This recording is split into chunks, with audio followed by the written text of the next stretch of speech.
Ding dong, the dumbass. Hi, my name is... What? My name is... My name is...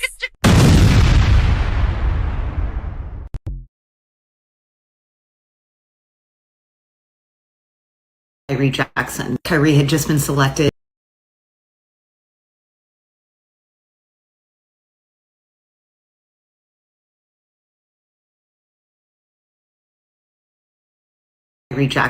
Kyrie had just been selected in the NFL draft and was going to be a Minnesota Viking. He was tragically killed in a car accident on Saturday. Just wanted to honor him and recognize him and tell you what kind of a person he was and a little bit about his story. I came across a video from a content creator named Rico Knows. He talks a lot about football, evaluating players. I think I even saw a video about him talking about white excellence regarding Caitlin Clark. So you know what we're dealing with. Let's look at a portion of what he said about Kyrie Jackson. Here's what I want to say. Somebody reached out to me in my DMs and said, you know, Rico, you were right. Because you said he was a terrible person and you said he was this. I just want to get this out there right now. When I talked to former players who have played, former teammates who have played with Kyrie Jackson, they all had the same kind of message, which is an immensely talented person, terrible person, you know, character-wise.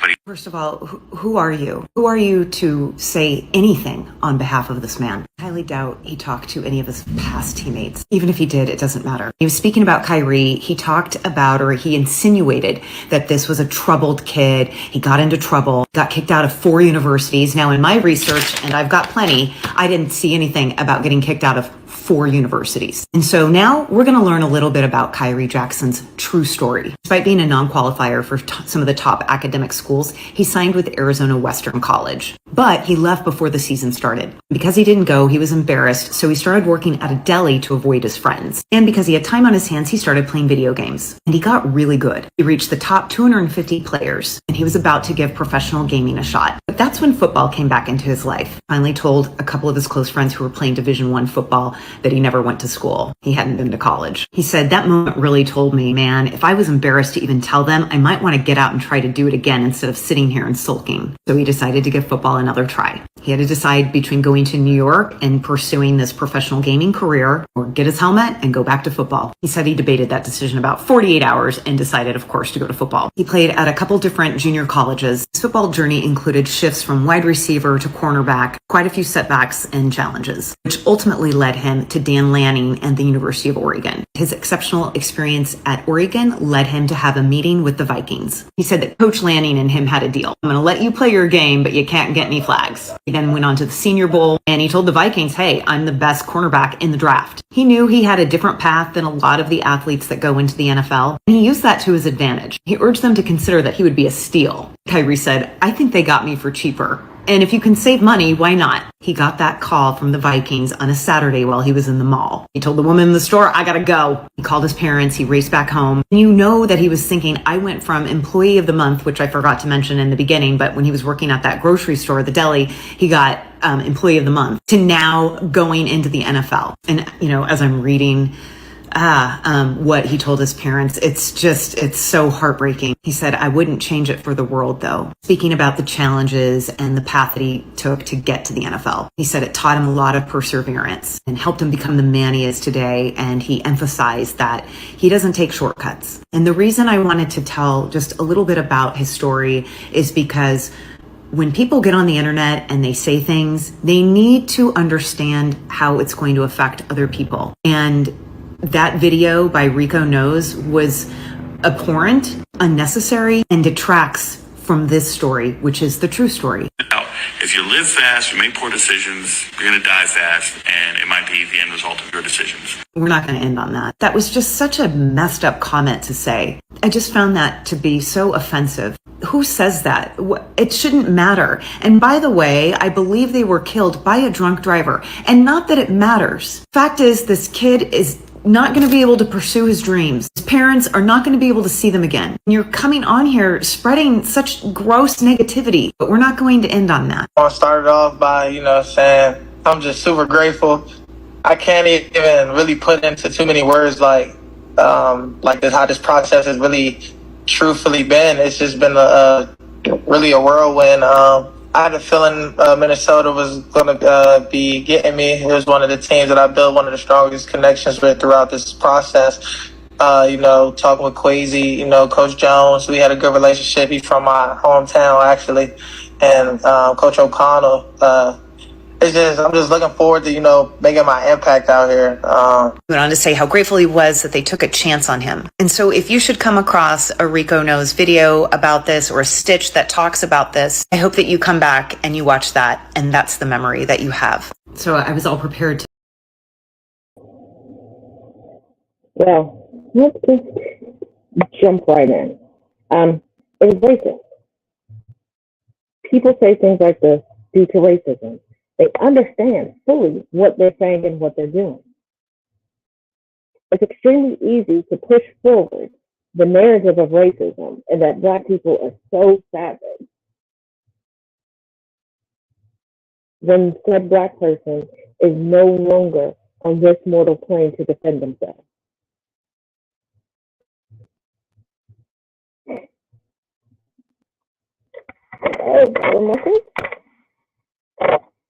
Hold on. What's this stuff?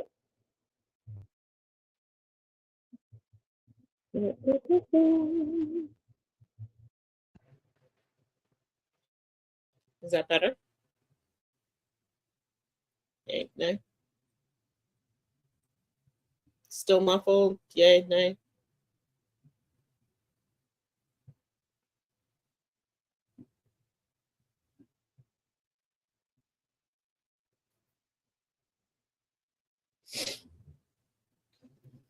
Okay, here we go. But no, it's racism. And it is okay to just say things are racist. Call out the racist. Stop tiptoeing around it. So many people are like, oh, I'm on my deconstructing journey, my decolonization journey, but you're still afraid to look at your kindred and say what you said, what you did was racist. This young man has not even been buried yet. And you're already tossing dirt on his name. And they always do it with well, I talked to so many of his teammates. Where are the quotes? Where are the quotes? Because one thing for certain, two things for sure that I know personally from being on recruitment trips, being in the room for all of these things, for scouting trips and everything else.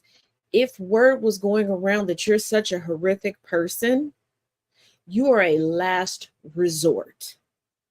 Many trades have happened. You are in the final round of the draft, and they're throwing pennies at you if you're still drafted.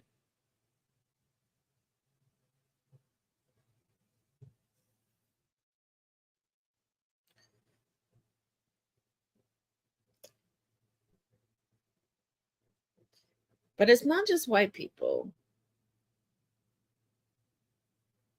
that wage these wars, specifically on Black people in the United States. Take a look. African Americans get irritated at Myron from Fresh and Fit for the same reason why they get irritated at Tyler, who says, I'm colored.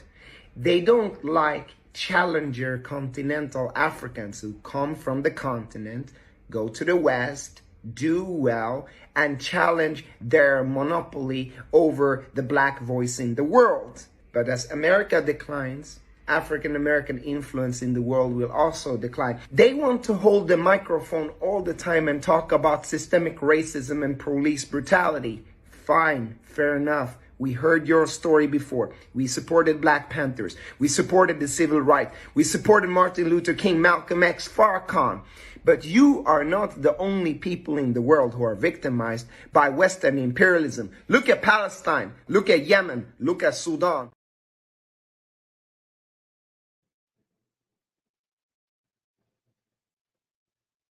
Let's start from the top and work our way down. Now, his first example was Myron from Fresh and Fit. You know that podcast? Andrew Tate's podcast? Need I go any further as to why people have disdain for Myron? Second example is Tyler, who, yes, where she comes from, she is classified as colored. Why do Black people in the United States have an issue with the fact that she will not address whether or not she sees herself Black globally? And if she understands the Black culture within the United States that she's tapping into, yeah, context matters. Let's delve into the history of colored in South Africa, where she's from. We're all very familiar with the connotation of colored within the United States, no reason to touch on it. But colored in South Africa, you're received more privileges than just a regular, degular, schmegular Black person. And it's intentional. It's intentional. It's set up to divide. It's set up in a hierarchy. It's still a caste system. And Tyler has come over here to market herself to the Black community, to ingratiate herself in Black culture, but still distance herself from it.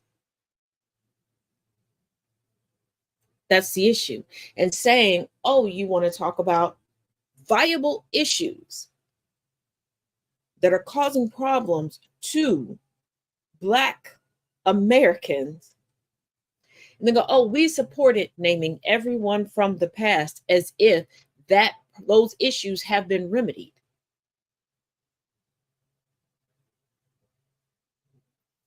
And Black people are always at the forefront of pulling the curtain back and saying, hey, do not forget about our brothers and sisters here, our brothers and sisters there.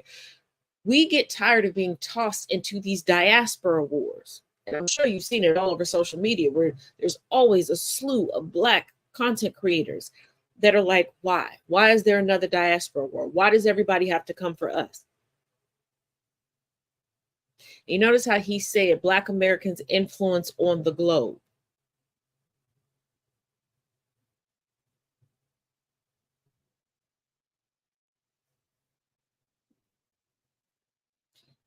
You know it's hard out here for him. Maybe work together within the diaspora and realize that Black culture is global and we all influence one another. And stop buying into white supremacy and feeling as if you have to create your own hierarchy of Blackness and try to further distance yourself from the darkness of the saturated root. But you want to reap all the benefits from the work from those saturated roots.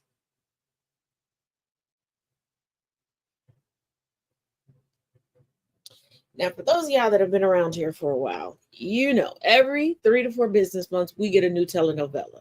Now, no, the Arthur Knight thing has not concluded, but we don't have any new updates right now. But we have a new telenovela. And ooh, is it getting juicy, okay? I call this 2 men and a knocked up Gypsy Rose. So apparently this has happened. Gypsy Rose Blanchard is pregnant. She made the announcement today, Tuesday, July 9th. So apparently Ken and Gypsy started out as pen pals while Gypsy was incarcerated, and back in 2018, he actually proposed to her prior to her release. Well, years prior to her release, apparently they broke off the relationship, and then once Gypsy was released, she married Ryan Anderson. Well, now that her and Ryan are no longer together, she rekindled a friendship with Ken, and within a few months after she separated from Ryan, is now pregnant with her first child, who is expected to be here January of 2025. Now, according to Gypsy, there was nothing going on with her and Ken prior to the breakup of her marriage with Ryan, but she says that she turned to Ken as a friend, saying, hey, I want to see you, I want to hang out with you, after the marriage had failed. Now, I'm going to give my personal opinion on this. I absolutely hope that Ken and Gypsy make wonderful parents and this baby wants for absolutely nothing. However, it is my experience that anything with Gypsy is like watching a train wreck and you just can't look away. Anyways, I hope that Gypsy can take the experiences that she went through and turn them into something positive to be the parent that she actually deserved to have to her new child. Gypsy Rose is pregnant and Ryan might be the father. I need y'all to take a look at this with me. So Gypsy Rose just announced her pregnancy on Instagram. And according to her post, the baby is going to be due in January of next year. But here's the kicker. 9 months before January of 2025 was April. And we didn't even find out that Gypsy Rose and Ryan had broken up until the last few days of March. Which means, yes, there is still a chance that it is her current boyfriend's baby. But this area is getting real blurry between them. We don't actually know when the baby was conceived. And frankly, I don't think I wanna. But it is all a very, very weird circumstance. And I know that Gypsy has done interviews and talked before about how she's not afraid to be a mother because she knows what to do, what not to do now. But considering how reckless her life has been since she got out of prison, and again, I'm not hating, I don't blame her, because essentially she was isolated from society for the majority of her adult life. I mean, essentially, that's exactly what happened. So I wouldn't expect her to know everything about everything in any situation as an adult. She's still learning how to be an adult. But the point still stands, if she's learning how to be an adult, what is going to go on with this baby? But I want to know what y'all are thinking, because this is about to blow up. You can't get a divorce while you are pregnant. They won't do it. This depends on what state you're living in. Here's a map of where you can't get divorced when you're pregnant. They're in red. Might surprise you, California's on the list. Not surprising, Texas on the list. States where you can get divorced even though you are pregnant include Louisiana, where Gypsy Rose is from. So I don't know if this is helpful to anybody, but divorce laws are by state. So there's that. So just because something is true in your state or in your experience does not necessarily mean it's true in another state. And it's always helpful to look at handy information like this that's available on the phone. Thank you.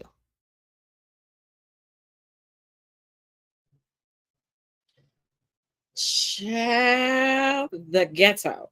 The ghetto. Because I promise you, if Gypsy Rose was black or not white, whew. But let's break this down. Now, remember she said nothing was going on with them before she separated from her husband. Now, I'm sorry, Gypsy Rose is a master manipulator. I've said it before, let me say it again. Gypsy Rose is a master manipulator. This man was writing to her while she was in prison, and I will never understand y'all obsession with writing to convicted murderers. But okay. Proposed to her, and then she's like, no. And I'm like, she's like, no, because she knew who was going to get her more press. And she knew who was easier to manipulate. We watched this in real life. Don't say that I'm reaching. Don't say that I'm being mean. She married that man. She got out of prison. Everything was going well for a while. And then he just wasn't doing it. You know, the aesthetic was not working outside of prison. Now she talking about, oh, did nothing happen? If that baby is due in January, as you were shown, that means she would have started missing her cycle in April. So if this is the new man's baby, they had to have been messing around before she officially split from her husband.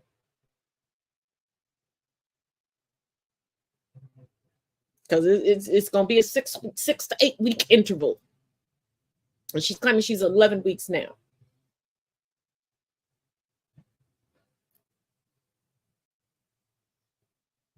And I think it's rather bold to pop out with an announcement with one particular man in all the pictures, with all.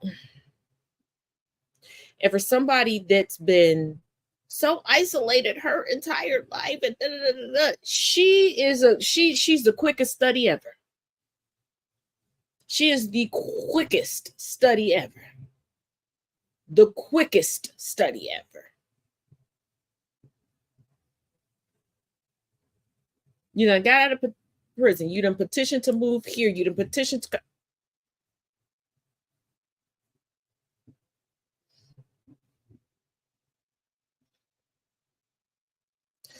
Now, sorry. I know that I am of the very, very, very, very unpopular opinion that she was not 100% a victim. I still believe that there was some teamwork to make the dream work involved in that.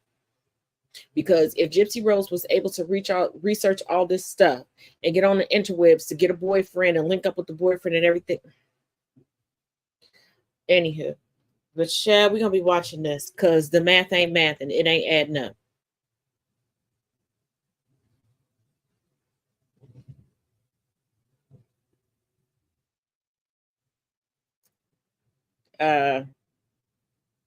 And given all of her health issues previously, because of the Munchausen by proxy of her mother,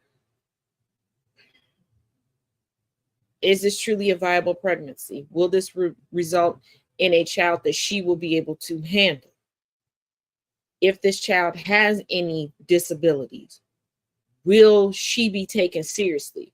Or will she be looked at as having Munchausen by proxy as well? These are questions that need to be asked and answered.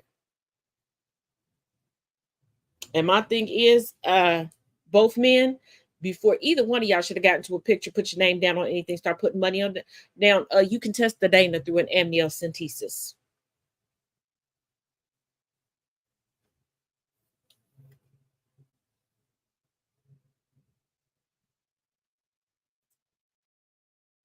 Yeah, this 1 + 1 ain't adding up to a baby. Because I wouldn't be surprised if there's a third man out there. And everybody's sitting there. This is what I don't get. People, just like with Taylor Swift, people want to treat this grown woman as if she's a child. Then praise her for very adult moves and decisions. Gypsy Rose was just beefing with a whole black woman the other week on TikTok.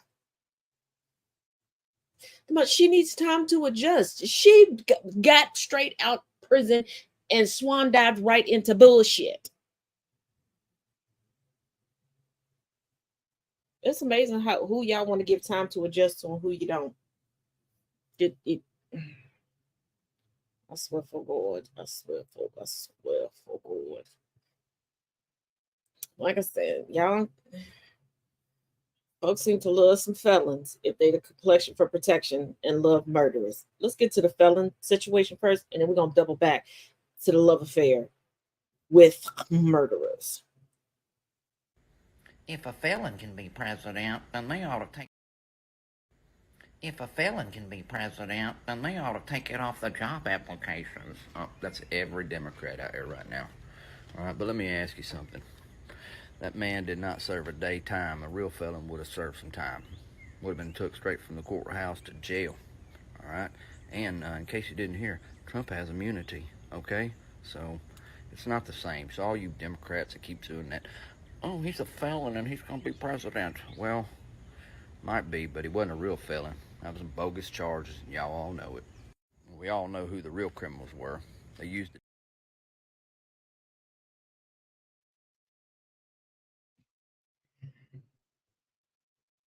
This is why I hate the fact that all politicians lie and the media lies. Trump does not have immunity. Even if he was a sitting president, he does not full immunity, and the actual decision from SCOTUS doesn't even come out until next month. Hate to break it to y'all, but anywho, and then it goes to Judge Chuck, and she has to weed through as to the trial before the case before her, what is admissible, what is not, what can still be charged, what cannot, and then it trickles down. 2, Trump hasn't served time yet because Trump hasn't been sentenced. And the only time you're immediately taken back to jail is when a life has been taken or you didn't meet bail and you've been sitting in jail this whole time. I love how they are experts when it comes to non-European Americans being locked up. But then when you're the complexion for protection, all of a sudden they don't know how the justice system works. So now he's not a real felon. Well, they were trumped up charges. No, they weren't. They were Trump charges. And he was convicted of all of them. All of them.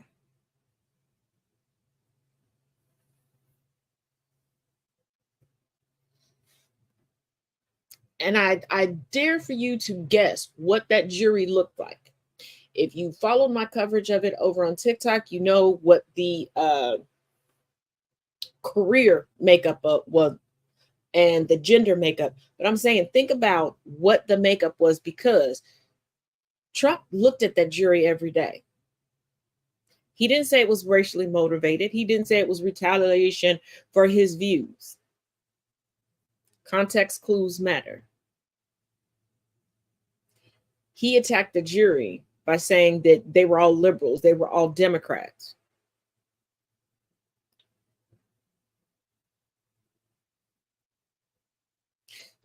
So it was legitimately a jury of his peers, his reflection looking back at him. This is why he was so confident and so cocky and kept doing pressers and little, giving little sound bites like, oh yeah, he was so confident and everything else. And there were certain days that he was like just staring at the jury with his chest puffed out, because in his mind, he really, white is right. And nobody's caught on to that or say it like, this jury wasn't a bag of Skittles, baby.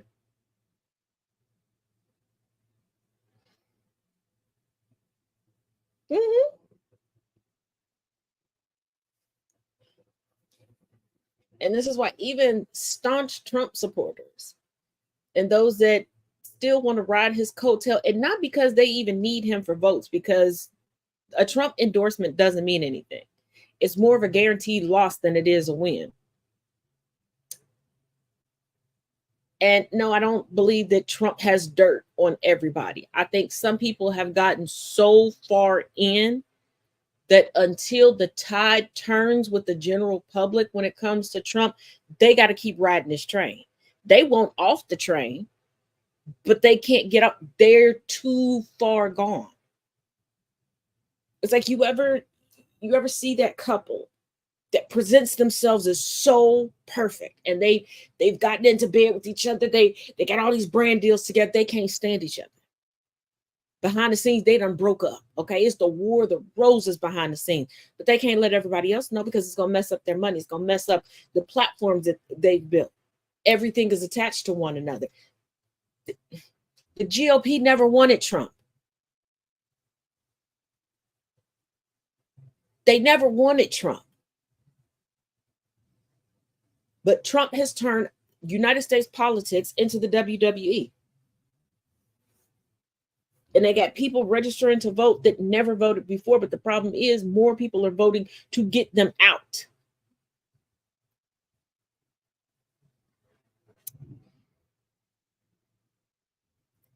But now he's not a real felon. He's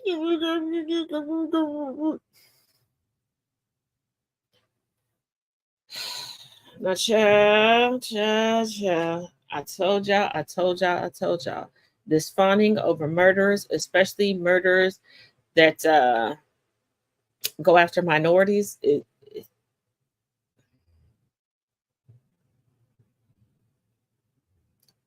there's a subset of white women.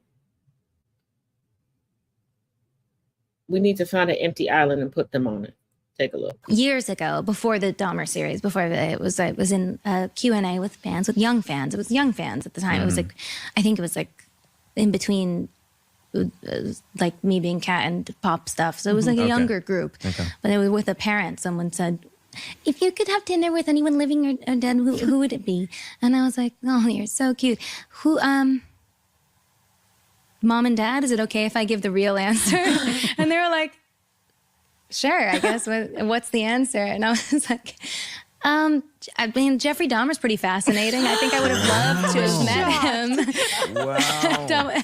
Like, you know, maybe with a third party or something involved. But I have questions. I have a lot to, I don't know. I would love to. And the parents were like, we'll explain it later, sweetheart. And I was like, so I'll just sing problem and go.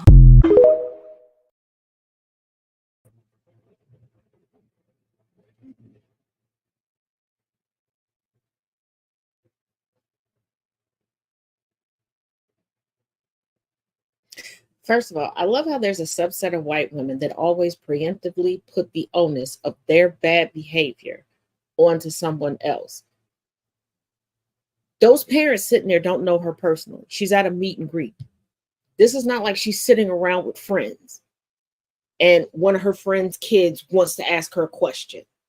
So for her to go, Mom and Dad, is it okay? No, she didn't say she walked over and whispered to them their answer. Not to mention, if you notice that these are young children asking you these questions, you adjust. I've done that myself. When people have asked me questions and I read the room, I look at the audience. I still give an honest answer, but I give an age-appropriate answer. But my thing is, she's like, oh, with a third party present, honey, you weren't his target. And what is so fascinating about him? He drugged, raped, and ate Black men. What more do you need to know? Yeah, Jay, the whole Wade Wilson thing, because I thought that they were talking about Deadpool at first. Yes, we know that I can be very childlike when I hear certain things or hear about certain things. And I'm like, Deadpool was cool in the regalia. Y'all forget how Deadpool became Deadpool? Like, why y'all fangirling over him? That's what I thought. And then when I looked up the murderer, Wade Wilson, I'm like, this subset of white women, because the Venn diagram of white women who obsess over murderers and racist white women is pretty much a complete circle. Because for this man to have multiple homages to the alt-right, Nazis, Adolf Hitler, multiple swastikas, etc., even one on his face, come on now. And then he's killing women.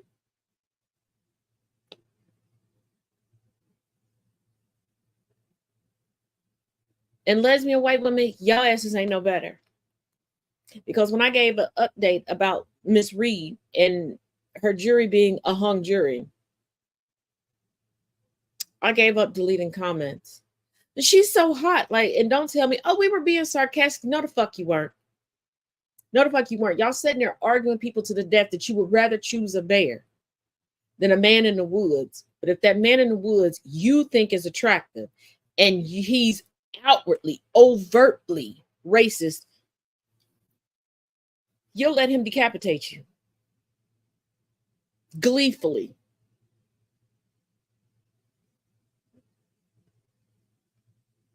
Because the fact that to this day, the dentist that holds the mold of Ted Bundy's teeth is still getting paid by women who want that imprint on their skin, astronomical. Astronomical.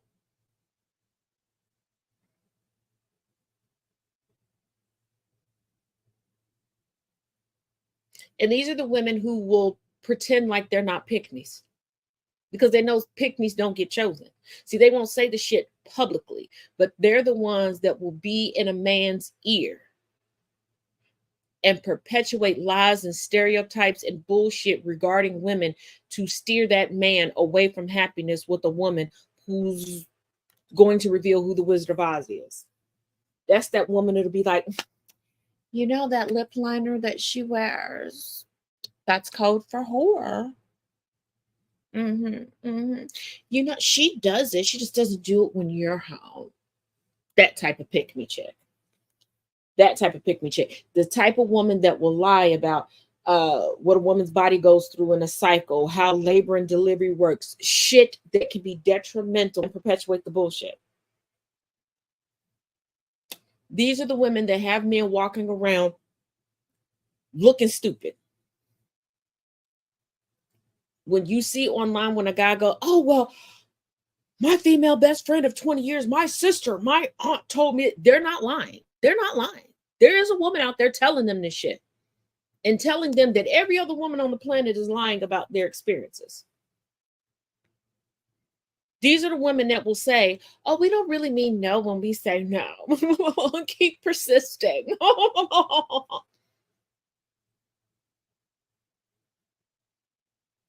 And these are the same women that'll be like, oh, I didn't know that he was burying bitches in our basement, knowing the whole time she was buying the supplies.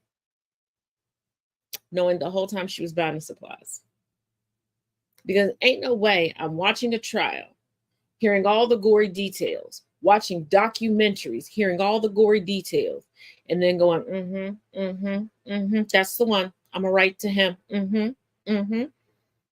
Yep, that is the one.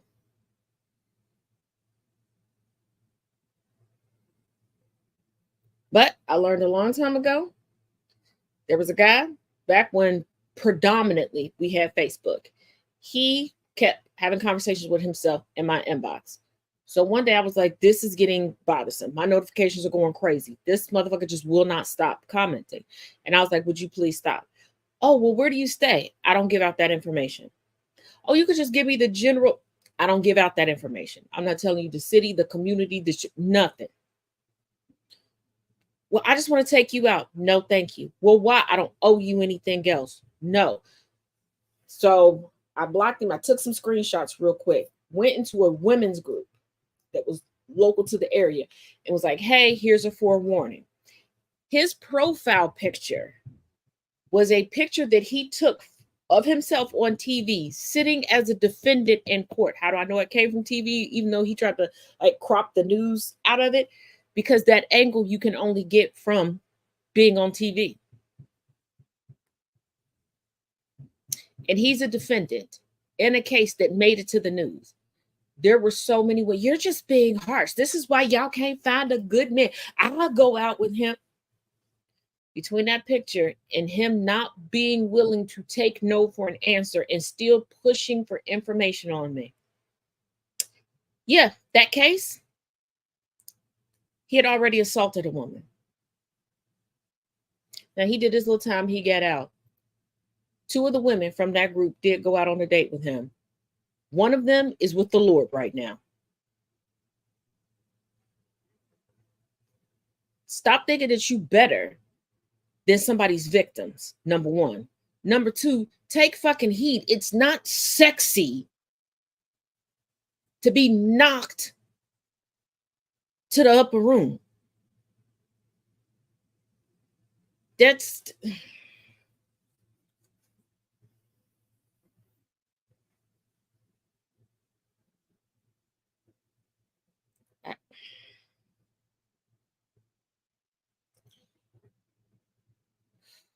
Lord Jesus, Mary and Joseph.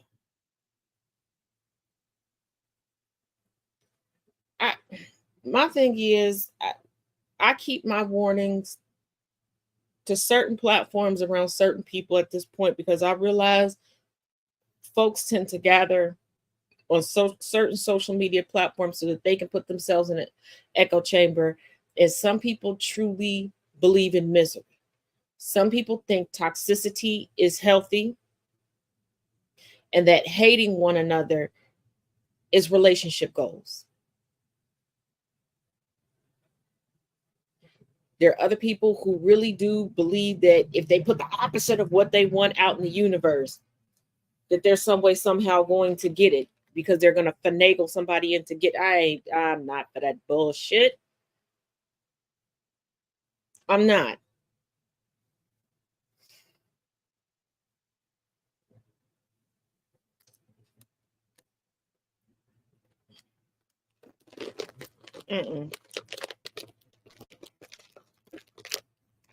I will gladly buy a bitch before I do all that shit. I have no problem being transactional. You heard me?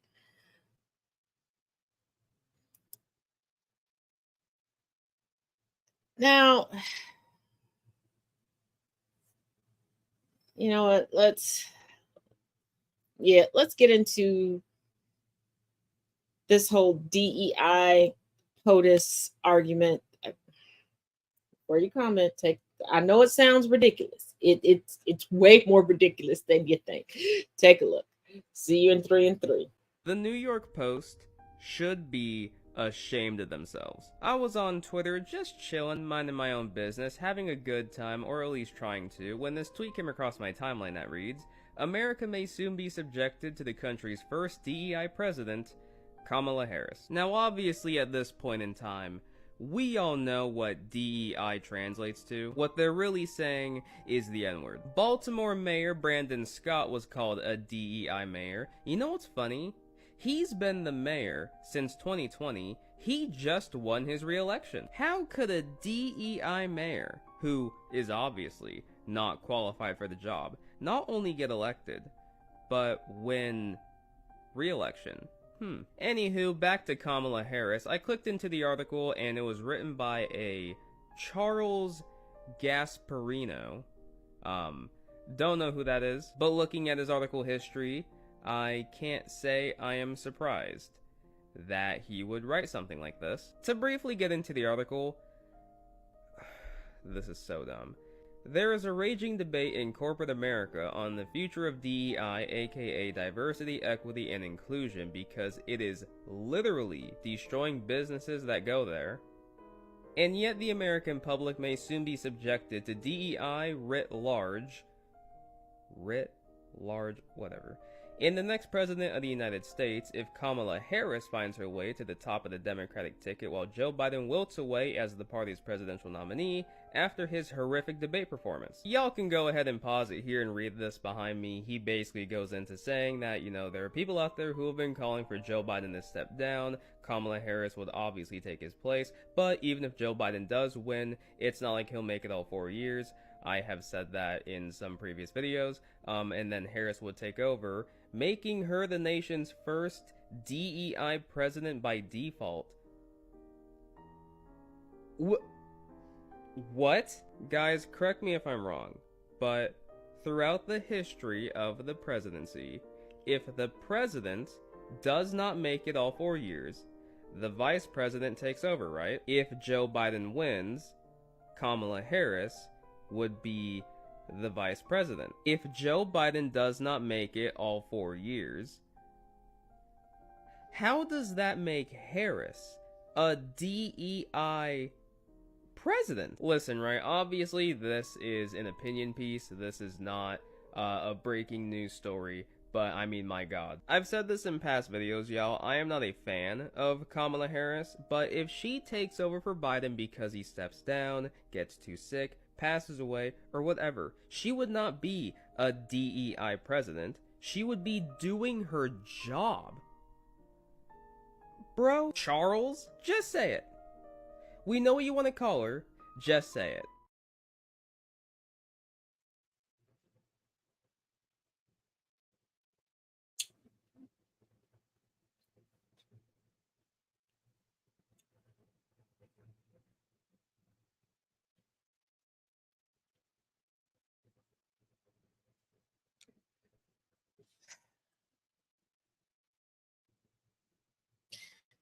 They project ever so much. And they think that we don't know that they're projecting. Because given that the author of that article only gives opinion pieces, he might as well have a blog. I'm going to say it as someone who writes a blog. And how poorly that was written. And it was not well researched, because they're acting as if Kamala Harris would be the first VP that could plausibly step into power. Forget about the VPs of Adams, Nixon, Lincoln, like, anywho.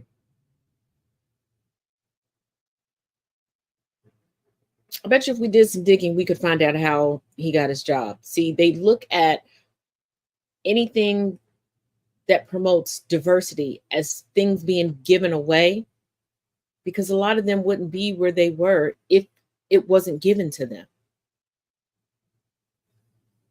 Because every time somebody complains, about affirmative action, DEI, etc., and I asked them about their specific jobs, there's no details. I'm like, oh, what was your pathway to getting here? Like, what the educational background? Did you have to intern? Where did you intern?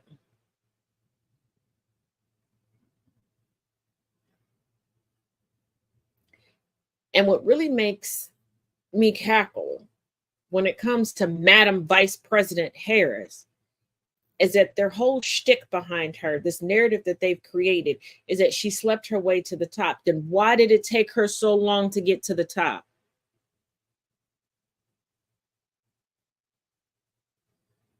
Like, they claim that she slept her way to the top, but then they say that she climbed the ladder by just incarcerating black people, just black people. So, which one is it? But if you're gonna sleep your way to the top,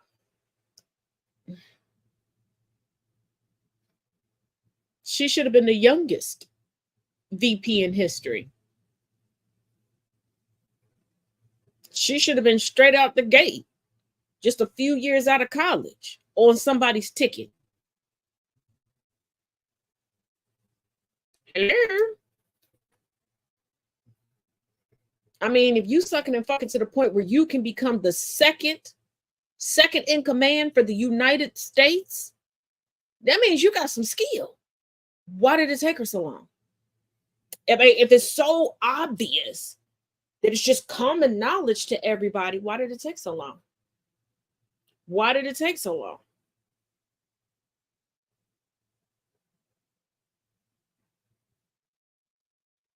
Yeah, that's why they call her Joe in the Hoe. But that's why I always ask them, why did it take her so long?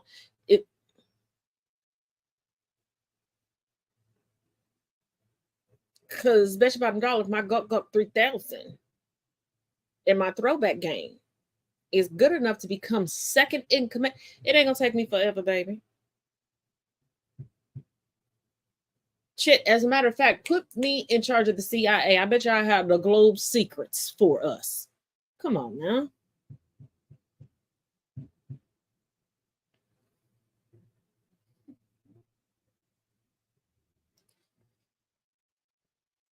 Now, Glam Melanin over on TikTok asked one specific question. Where did the...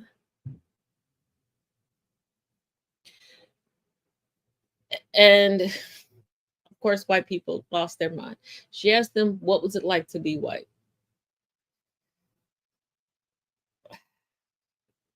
Of course, everybody had the same answers, but let's go over this guy's response. White people. Question. What does it feel like to be white? Especially if you're white in America. Imagine being a race that you're not allowed to be proud of.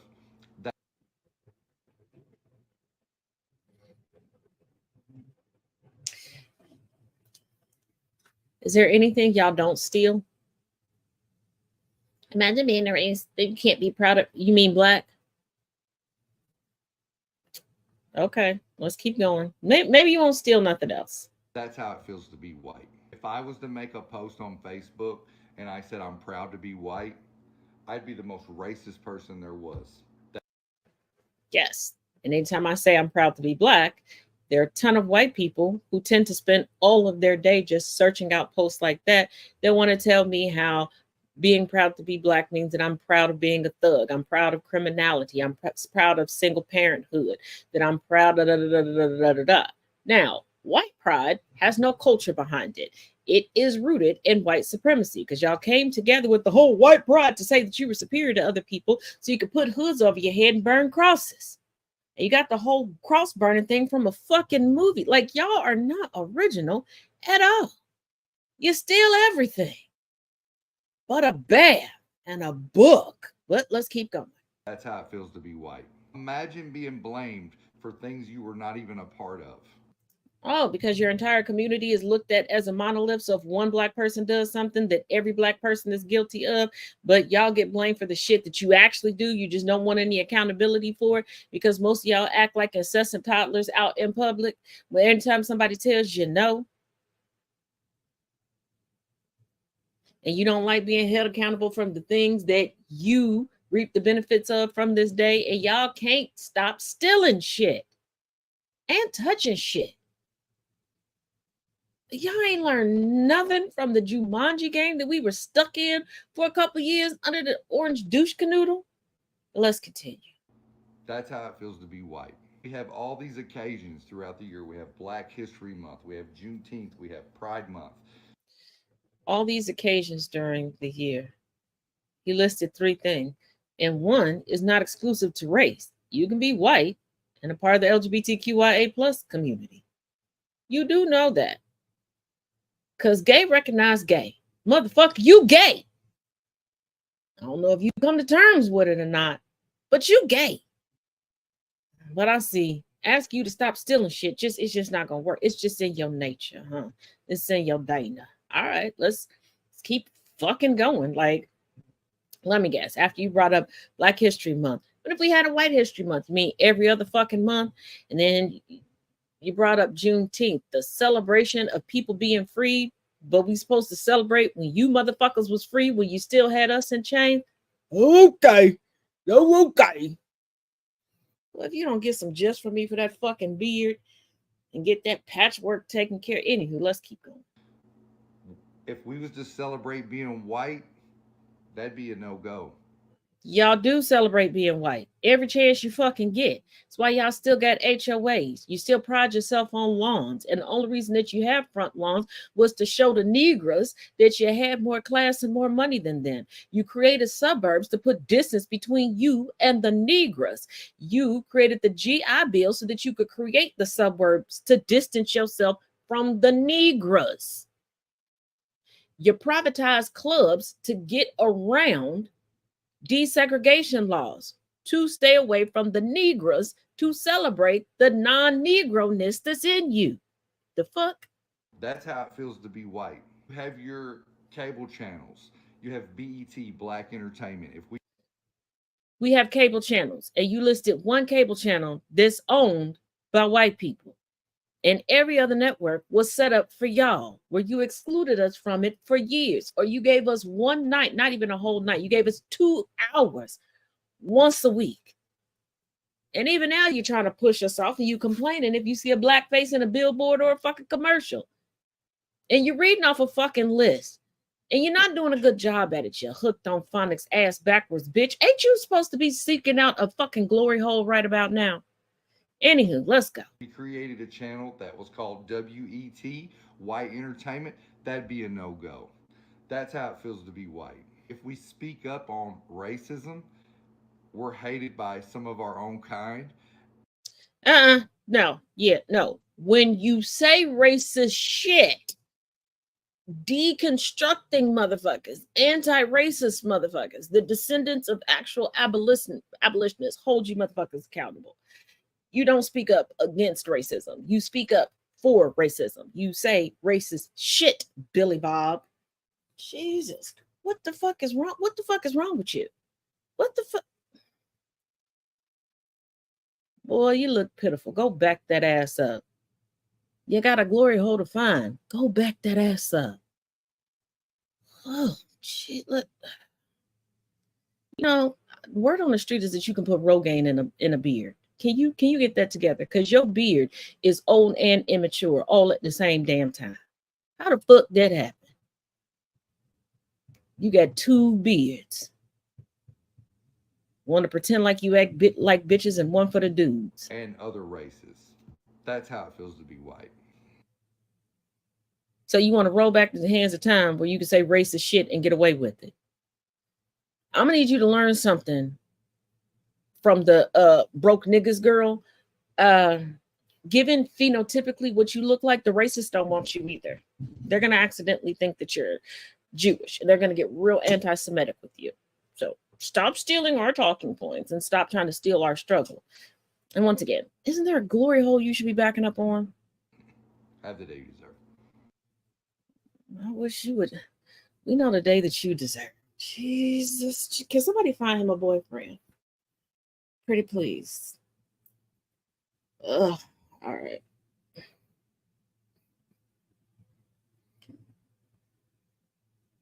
They always forget everything. No, we didn't. Technically we didn't start UPN. No different than Tubi currently. You know, the owner of Fox News, he likes to purchase or start Black entertainment segments to make it seem like he's diversified and get some of those diversification kickbacks. And then he sucks everybody in and, you know.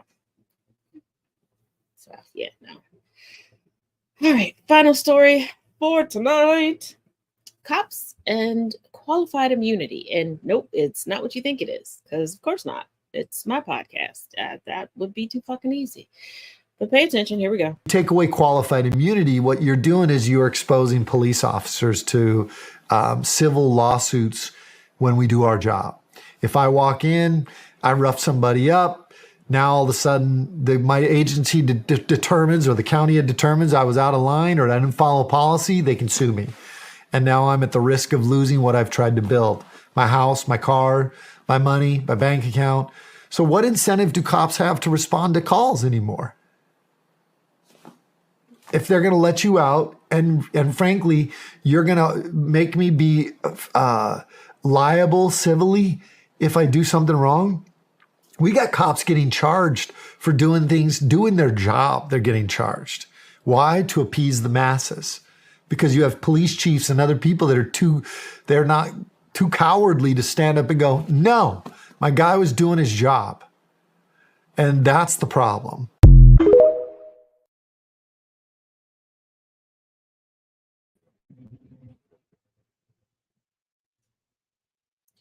Roughing people up is not in the job description of being an officer of the law. Believing that you are jury, judge, and executioner is not doing the law. Being protected and not losing things when you're able to live out your murderous, racist continuation of I peaked in high school bully behavior, no. No. You all have the most prolific union, predominantly the only union that is accepted widely in the United States. Pay for your own mistakes. Pay for your own faux pas. Why do the citizens that you're supposed to protect and serve have to pay for you being an asshole? For you being bad at your job?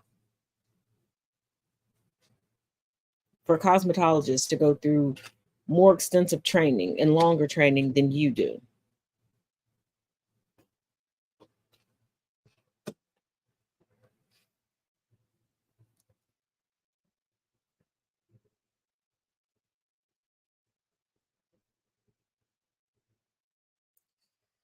Like, they've gotten so used to no accountability and recruitment based upon the willingness to accept stereotypes, the willingness to be racist, to be transphobic, to be homophobic, to be bigoted, to be prejudiced, to phone it in, to make it up as you go along. They don't want accountability. And honestly, I say treat cops the same way we treat nurses. You fuck up, you do this shit, lose your ability to ever hold this position again, and it's coming out of your pocket. And you're doing jail time. And I say that because nurses are the bitches and dudes that peaked in high school that want to have a perpetual life as a high school mean girl or mean guy. Same with cops.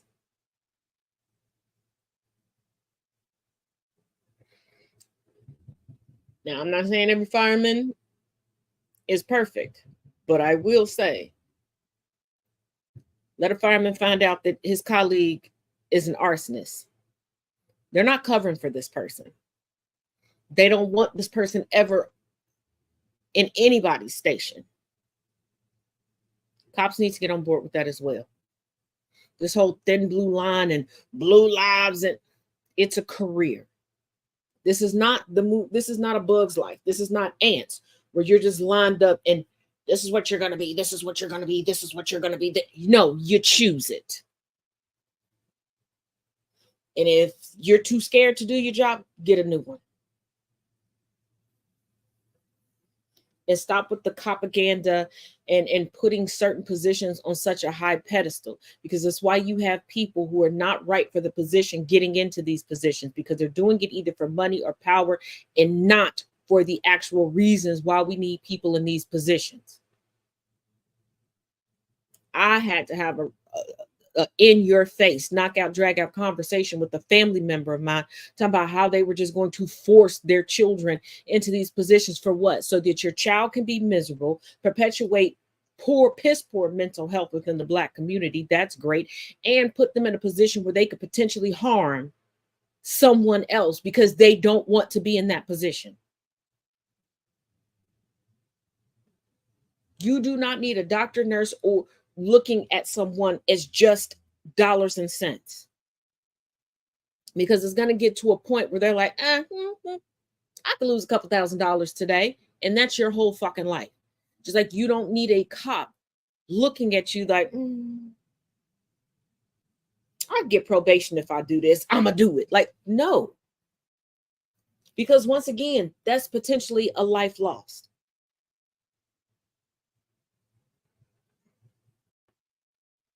And stop putting monetary value on everything. Because truth be told, money cannot buy you happiness.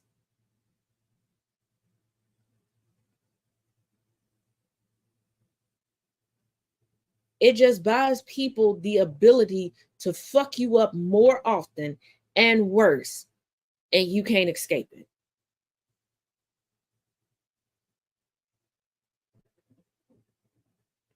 It gives you the ability to have the ultimate trust issues, because you would be amazed at people bending over, just contorting themselves so they can flip you upside down and shake your pockets dry.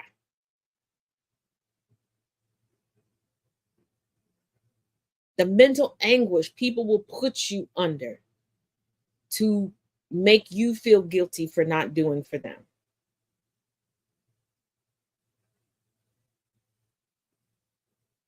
When we get away from believing that money makes you better or worse, we as a society will be a whole lot better.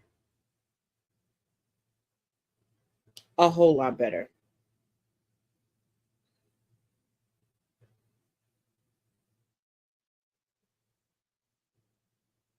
Because I truly want to smack the person who was like, yeah, you know, the blue shoe for $100 is way better than the blue shoe for $10, even though they're coming out of the same factory, same shade of blue, same construction.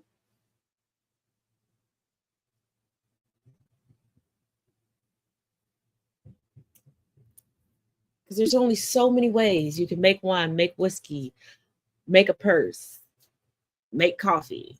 We'll grow the coffee bean. Catch what I'm putting down? Because you legitimately have people selling you shit that's coming out of the same factory for different price points and causing you to feel shame because of the price point you bought it at or the store that you got it from. Like, I knew somebody who would only buy their children toys from Toys R Us, as if Hasbro, Milton Bradley, etc.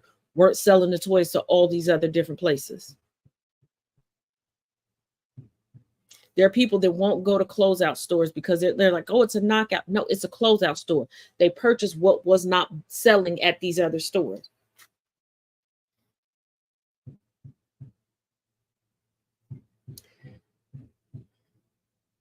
It's sad, I guess. Make sure you check out the latest blog on Camp Taz. Links in the bio. And if you're not following me over on TikTok, why not? As always, thank you for joining me. I would tell y'all to be good, but we are not good over here. We are heathens. All right. All right. As always, thank you for joining me. And each one teach one, each one reach one. We'll catch y'all tomorrow on TikTok as we go over Lies About Black People, the book. And I will join you back over here on Thursday with Pam, because I found a white girl.